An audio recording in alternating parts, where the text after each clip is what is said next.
24 წლის არჩევნებზე გავრცელდა ასეთი დეზინფორმაცია. კენჭისყრის დღეს საარჩევნო უბნებზე გამოიყენება პლანშეტები.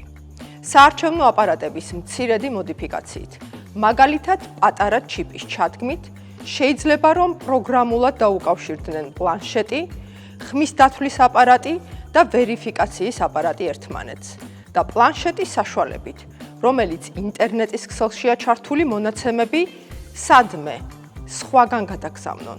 აღნიშნული ცალსახად ყალბი ინფორმაცია და რატომ ამას CESCO-ს საარჩევნო ტექნოლოგიების უზრუნველყოფის განყოფილების უფროსი აღვიხსნის.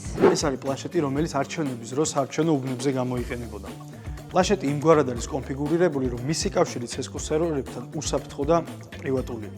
ჩვენ ახლა CESCO-s საოპერაციო სასაწყობე სივრცეში ვიმყოფები და სწორედ ამ სივრცეში პლანშეტებმა არჩევნებამდე გაიარეს ტექნოლოგიური შემოწმება. პლანშეტების პროგრამული უზრუნველყოფის პროცესი აბსოლუტურად გამჭვირვალედ მიმდინარეობდა, რადგან მას საერთაშორისო აუდიტორული კომპანიის წარმომადგენლები აკვირდებოდნენ.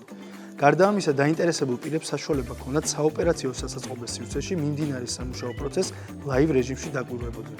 ამერიკული კომპანია ProVNV-ის მიერ ჩატარებულ აუდიტის დასკვნაში ნათქვამია, რომ არც ვერიფიკაციის და არც ხმის მთვრელ აპარატებს არ აქვთ პროგრამული შესაძლებლობა, რომ ინტერნეტით მონაცემები მიიღონ ან გააგზავნონ.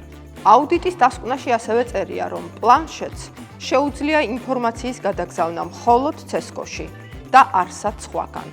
და ასევე დადასტურებულია, რომ პლანშეტს არ შეუძლია არანაირი ფაილის გაგზავნა გარდა ხმის მთვრელი აპარატების შედეგებისა. ასე რომ გადაამოწმე ინფორმაცია მანამ სანამ გაიზიარებ. ვებგვერდზე disinfo.cc.gov.g